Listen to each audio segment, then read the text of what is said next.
हमारा आज का टॉपिक है पॉलीसिस्टिक ओवेरियन सिंड्रोम एंड हम आज जानेंगे what should be the first line treatment of polycystic ovarian syndrome. So let's start.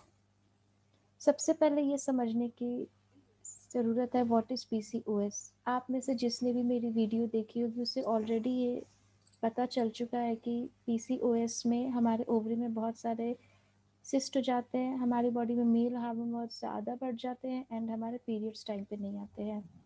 But in तीन में से हम अगर सिर्फ एक फैक्टर पे भी ध्यान दें कि हमारी बॉडी में मेल हार्मोन बहुत ज़्यादा बढ़ जाते हैं, मगर इस मेल हार्मोन्स को कम कर पाए तो हम इन दोनों मतलब सिस्ट से भी हम बच सकते हैं एंड हमारे पीरियड्स भी टाइम पे आ सकते हैं।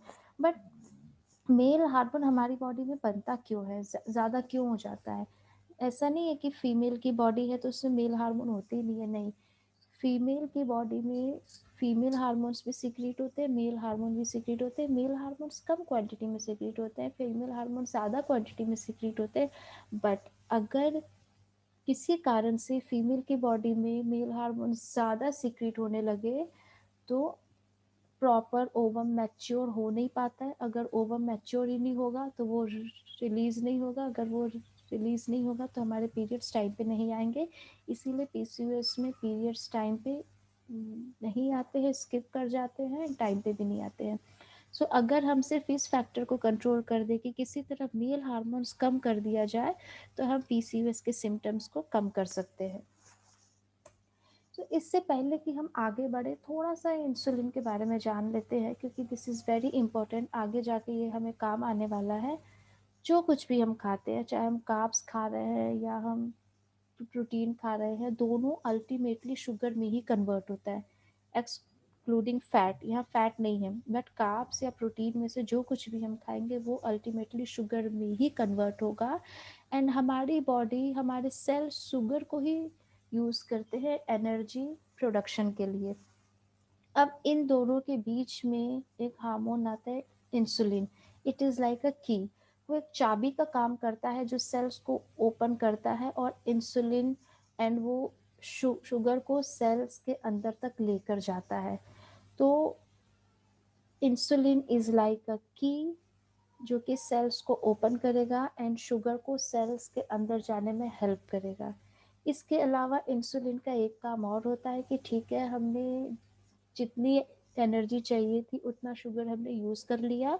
जो भी एक्सेस कैलोरीज है, एक्सेस एनर्जी है, एक्सेस शुगर है, वो सभी हमारे लीवर में, मसल्स में, फैट सेल्स में फैट के फॉर्म में स्टोर हो जाते हैं फॉर फ्यूचर यूज़। इसीलिए ऐसा नहीं है कि सिर्फ कार्ब्स खाएंगे तो ही आपका शुगर बढ़ेगा, प्रोटीन खाएंगे तो भी आपका शुगर बढ़ सकता है। बट हमें पता होना चाहिए कि हमें क्या खाना है, क्योंकि अल्टीमेटली ये दोनों ही शुगर में कन्वर्ट होते हैं। एंड इंसुलिन हेल्प करती है इनको हमारे सेल्स के अंदर जाने में।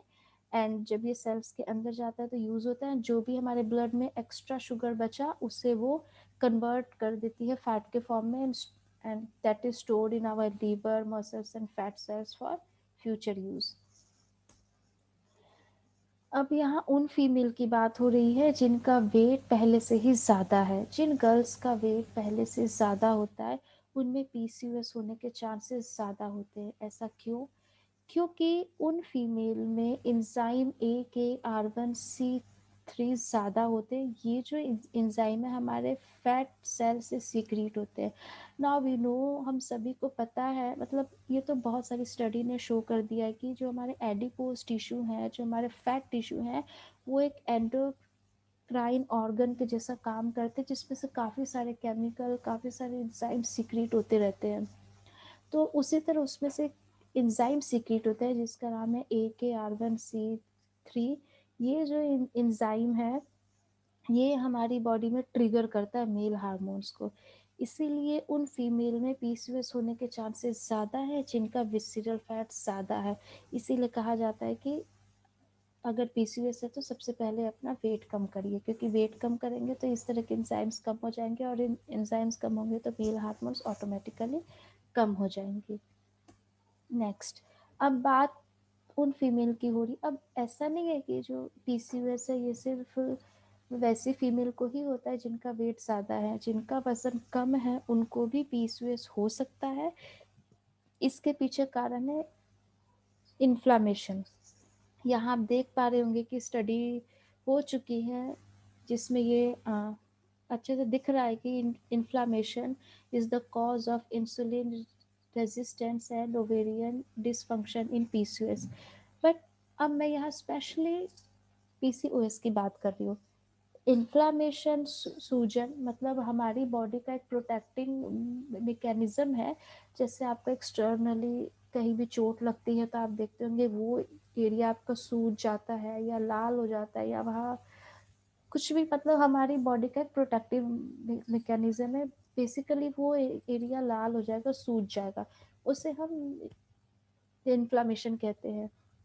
अब जब इसी तरह का इन्फ्लामेशन हमारी बॉडी के अंदर होगा तो क्या होगा? हमारी बॉडी के अंदर भी सेल्स डैमेज होते हैं, टिश्यू डैमेज होते हैं। इसके काफ़ी सारे कारण होते हैं। हम टॉक्सिन्स हो सकता है, कोई फॉरेन मटेरियल हो सकता है, इट कैन बी एनी, या हम बहुत ज़्यादा स्मोकिंग कर रहे हैं, अल्कोहल ले रहे हैं, ये सभी कारण है। मतलब इन्फ्लामेशन तो होता ही रहेगा हमारी बॉडी में। बट स्पेशली पीसीओएस के केस में जो इन्फ्लामेशन होता है उसका कारण है दैट इज एक्सेस ग्लूकोज। किसी कारण से अगर बॉडी में ग्लूकोज ज़्यादा हो गया, यानी शुगर ज़्यादा हो गया, तो वो इन्फ्लामेशन का कॉज होता है, स्पेशली इन पीसीओएस। किस तरह का शुगर? फ्रक्टोज। फ्रूट वाला फ्रक्टोज नहीं है जो हमारे पैक्ड फूड में होते हैं। जो हम डब्बे वाले फ्रूट जूस लेते हैं उसमें आर्टिफिशियली फ्रक्टोज ऐड किया जाता है उनको ज़्यादा मीठा करने के लिए।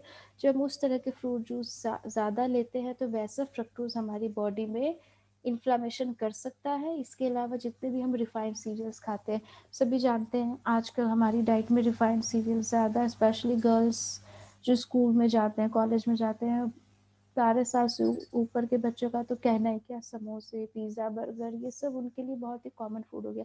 जब हम इस तरह के फूड आइटम बहुत ज़्यादा खाते हैं तो ये हमारी बॉडी में इन्फ्लामेशन कॉज करते हैं, क्योंकि ऐसे फूड आइटम ज़्यादा टॉक्सिन्स रिलीज करते हैं, ज़्यादा हमारी बॉडी में फ्री रेडिकल्स रिलीज करते हैं जो कंटिन्यूसली हमारे सेल्स टिश्यू को डैमेज करते रहते हैं, और इसीलिए इस केस में इन्फ्लामेशन बढ़ जाता है। जब इन्फ्लामेशन बढ़ता है तो हमारी बॉडी में इंसुलिन प्रॉपर काम नहीं कर पाता। जब इंसुलिन प्रॉपर काम ही नहीं कर पाएगा तो हमारी बॉडी क्या करेगी? ज़्यादा इंसुलिन सीक्रेट करेगी, क्योंकि उतना इंसुलिन उसे लगता है कि सफिशिएंट ये है नहीं, तो वो और ज़्यादा इंसुलिन सीक्रेट करेगी। एंड जितना ज़्यादा इंसुलिन उतना ज़्यादा मेल हार्मोन, ये डायरेक्टली रिलेटेड होता है मेल हार्मोन से। इसीलिए पीसीओएस में हम ये कोशिश करते हैं किसी तरह इंसुलिन कम हो जाए। अगर इंसुलिन कम हो गया तो मेल हार्मोन्स भी कम हो जाएंगे, क्योंकि जिस पाथवे से हमारी बॉडी इंसुलिन बनाती है उसी पाथवे से हमारी बॉडी मेल हार्मोन टेस्टोस्टेरोन भी बनाती है, इसीलिए डायरेक्टली रिलेटेड है। तो पीसीओएस के ट्रीटमेंट में हम यही करते हैं कि इंसुलिन कम करने की कोशिश करते हैं। जब हमने इंसुलिन कम किया, मेल हार्मोन्स कम हो जाएंगे एंड ऑटोमेटिकली फीमेल हार्मोन बढ़ जाएंगे, ओवुलेशन होगा एंड हमारे पीरियड्स टाइम पे आने लगेंगे। तो इसीलिए हमारा ध्यान इस पे रहता है कि हम इंसुलिन को कम कर सके। तो हमें ये समझ आ गया है कि पहले हमने रिफाइंड सीरियल्स बहुत सारा खाया, फ्रक्टोज, आर्टिफिशियल फ्रक्टोज हमने खाया जिसके कारण इन्फ्लामेशन हुआ तो उसके कारण इंसुलिन रेजिस्टेंस हुआ तो ज़्यादा इंसुलिन सीक्रेट होना शुरू हो गया। ज़्यादा इंसुलिन मतलब ज़्यादा मेल हार्मोन सीक्रेट हुआ एंड फिर तो पीसीओएस का साइकिल ही बन गया। तो किसी कारण से, किसी भी तरीके से हम अगर इन्फ्लामेशन कम कर पाए या हमारी बॉडी में इस तरह इंसुलिन रेजिस्टेंस की कंडीशन डेवलप ही ना हो तो हम पीसीओएस से बच सकते हैं। और अगर हमें ऑलरेडी पीसीओएस है तो भी हम अपनी इंसुलिन की सेंसिटिविटी को बढ़ा के पीसीओएस के सिम्टम्स को कम कर सकते हैं। तो देखते हैं एक बार कि ये पीसीओएस आगे चल के हमें क्या करता है। This is long term health consequences of polycystic ovarian syndrome. अभी हमने देखा कि inflammation is the cause of insulin resistance and PCOS. Inflammation जब होगी, सूजन होगी, बहुत ज़्यादा बढ़ेगा तो हमारा वेट भी बढ़ना शुरू हो जाएगा। हम खा दो रोटी ही रहे होंगे बट हमारा वेट बढ़ना शुरू हो जाएगा क्योंकि सूजन बढ़ेगी। हार्मोन इम्बैलेंस होगा। ऑफ कोर्स पीसीओएस में मेल हार्मोन ज़्यादा होते, फीमेल हार्मोन कम होते हैं। जब फीमेल हार्मोन ही कम है तो इनफर्टिलिटी तो होगी ही होगी, इसीलिए PCOS is the leading cause of infertility. Third, type 2 diabetes. Insulin resistance is also cause of type 2 diabetes. इसीलिए वैसी फीमेल में टाइप 2 डायबिटीज होने के चांसेस ज़्यादा है। जब आपकी बॉडी में इतना सारा इन्फ्लामेशन हो जाता है तो inflammation is also cause of cardiovascular heart disease. अगर वही सेल, वही डैमेज, जो इतने सारे टॉक्सिन्स एक्यूमुलेट हो रहे हैं, अगर वही डैमेज आपके ब्लड वेसल्स में होने लगे तो वो हाइपरटेंशन का भी कॉज हो जाता है। तो इसीलिए यही बाद में जाके कार्डियोवेस्कुलर हार्ट डिजीज का भी कारण बनता है। इसके बाद endometrial cancer, breast cancer, ovarian cancer, ये सारे हार्मोन इम्बैलेंस होने के कारण होते हैं। हार्मोन इम्बैलेंस होते हैं, हम उसे बैलेंस करने के लिए अलग अलग तरह की मेडिसिन लेते हैं, पिल्स लेते हैं। उस पिल्स के साइड इफ़ेक्ट, कभी कोई हार्मोन ज़्यादा हो जाएगा, कभी कोई हार्मोन कम हो जाएगा। उस पिल्स के साइड इफ़ेक्ट कैंसर होने के भी चांसेस हैं। एंड ये तो मैंने खुद देखा है।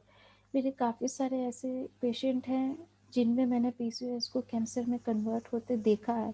तो ये ऐसा नहीं कि सिर्फ यहाँ शो हो रहा है, ये मैंने देखा है, ये कन्वर्ट होता है। तो इसीलिए अगर आप कोई भी ट्रीटमेंट ले रहे हो, कोई भी मेडिसिन ले रहे हो, कुछ भी कर रहे हो, उसके साथ साथ अपने अंदर इन्फ्लामेशन, जो हर जगह आप देख पा रहे हो कॉज है, इन्फ्लामेशन को कम करना बहुत ज़रूरी है।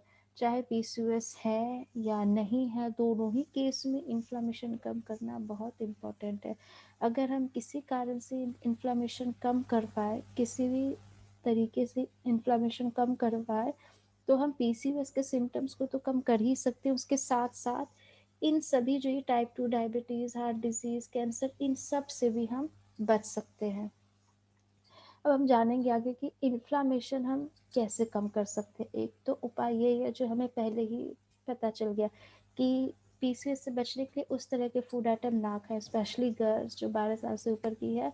बहुत ज़्यादा रिफाइंड कार्ब्स ना लें, जैसे सूजी, मैदा, इस तरह की चीज़ें, ब्रेड, बिस्किट, नमकीन, ये सब वो ना लें। इसके अलावा फ्रक्टोज जो पैक्ड फूड में पाए जाते हैं, उस तरह के पैक्ड जूसेस, उस तरह के पैक्ड जूसेस भी ना लें, क्योंकि इससे हमारी बॉडी में टॉक्सिन का लोड बढ़ता है। अगर ऑलरेडी इन्फ्लामेशन है तो उसे कम करने के लिए फ्लेवोनॉइड रिच फूड आइटम हमें लेना है। फ्लेवोनॉइड क्या है? एक बायोलॉजिकली एक्टिव कंपाउंड है जो प्लांट फूड में ही पाया जाता है। ये एक स्ट्रॉन्ग एंटीऑक्सीडेंट है, एंटी इन्फ्लामेटरी है, एंटीवायरल है एंड एंटी एलर्जिक है। तो फ्लेवोनॉइड फूड ज़्यादा से ज़्यादा हम अगर लेते हैं तो ये भी हमारी बॉडी में इन्फ्लामेशन को कम करते हैं। बट ऐसा नहीं कि आपको उसके लिए साल भर इंतज़ार करना है, 3 महीने इंतज़ार करना है। 3 दिन के अंदर अपना इन्फ्लामेशन कम कर सकते हो इस तरह के फूड आइटम लेके। क्योंकि मैं सबको यही कहती हूँ कि चाहे आपको कोई भी प्रॉब्लम हो, 3 से 7 दिन के अंदर आपकी बॉडी रिस्पॉन्स करना शुरू कर देती है। ठीक, आप जब होंगे तब होंगे, बट आपके सिम्टम्स 3 दिन के अंदर ही कम होने शुरू हो जाएंगे। सो फ्लेवोनॉइड रिच फूड आइटम ज़्यादा से ज़्यादा लीजिए। अब हम कैसे ये जान पाएंगे कि कौन से फूड आइटम में फ्लेवोनॉइड ज़्यादा होते हैं? तो डार्क कलर, जब आप सब्जी मंडी में खड़े होते हैं तो आप ये देखिए कौन कौन सी चीज़ें डार्क रंग की है। जितना ज़्यादा डार्क कलर उतना ज़्यादा फ्लेवोनॉइड्स।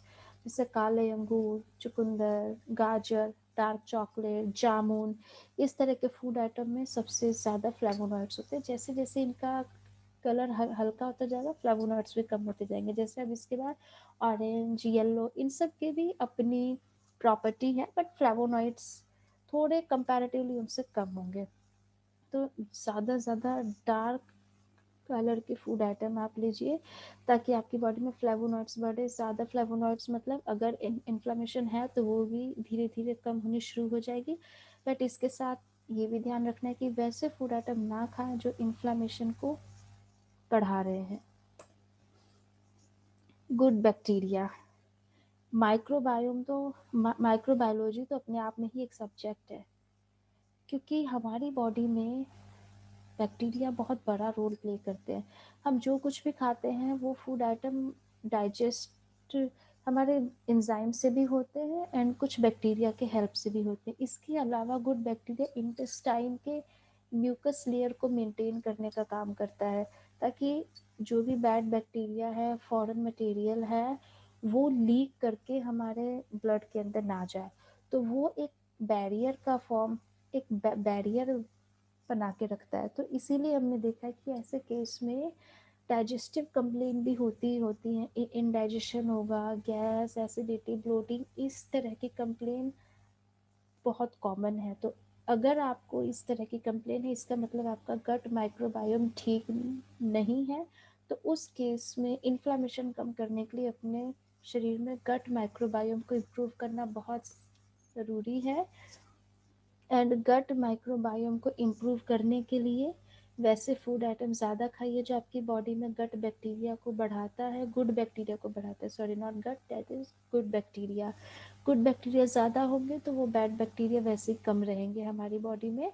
एंड वैसे फूड आइटम खाइए जो गुड बैक्टीरिया को हमारी बॉडी में बढ़ाए, इससे भी इन्फ्लामेशन कम होती है। मील टाइमिंग, हमारी बॉडी वैसी ही बनी है। जैसे जैसे सनराइज होगा हमारा इंसुलिन अच्छा काम करता है, जैसे जैसे सनसेट होता है हमारा इंसुलिन भी काम करना कम कर देता है।